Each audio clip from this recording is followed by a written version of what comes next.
साधी सोपी recipe series मधली 46वी रेसिपी आज शेअर करते आहे। शिमला मिरची बटाटा भाजी सोपी रेसिपी आहे, शेवटपर्यंत पाहत राहा। इथे कढईमध्ये घेतला आहे तेल, मोहरी आणि जिऱ्याची फोडणी केली, हिंग घातला, तसंच 4 लसूण पाकळ्या बारीक चिरून घातल्या, मध्यम आकाराचा कांदा बारीक चिरून घातला, 7 ते 8 कढीपत्त्याची पानं घातली, कांदा परतून झाल्यावर हळद, लाल तिखट, धना जिरा पावडर घातली आणि ते देखील मसाले मी परतून घेतले तेलावर परतून झाल्यावर एक मध्यम आकाराचा बटाटा पातळ काप करून घातला, म्हणजे शिमला मिरची लवकर शिजते त्यामुळे बटाट्याचे मी पातळ काप केले आहेत।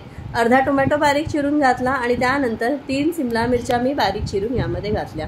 हे सगळं आता छान असं एकजीव करून घेते आहे। एकजीव करून घेतल्यानंतर यामध्ये घालते आहे चवीपुरतं मीठ घालून झाल्यावर ही भाजी आपल्याला वाफेवर शिजवायची आहे, अजिबात पाण्याचा वापर करायचा नाहीये, त्यामुळे ती पटकन शिजते आणि चवीला देखील छान होते।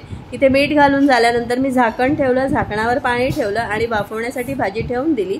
एक 10 मिनिटांमध्ये एक वाफ आल्यावर मी यामध्ये भरपूर असं ओलं खोबरं घातलं आहे। ओलं खोबरं तुम्ही तुमच्या आवडीनुसार कमी जास्त करू शकता। पुन्हा एक 5 मिनिटाची वाफ दिल्यानंतर आपली भाजी खाण्यासाठी तयार आहे। मस्त अशी कोथिंबीर पेरून भाजी खाण्यासाठी तयार आहे। नक्की करून बघा, कशी वाटली कमेंटमध्ये कळवा। आवडली तर चॅनलला लाईक करा, शेअर करा, सबस्क्राईब करा। माझ्या रेसिपीज तुमच्या फ्रेंड्स आणि फॅमिलीमध्ये ग्रुपमध्ये शेअर करा। अशाच माझ्या रेसिपी पाहत राहा। थँक्यू।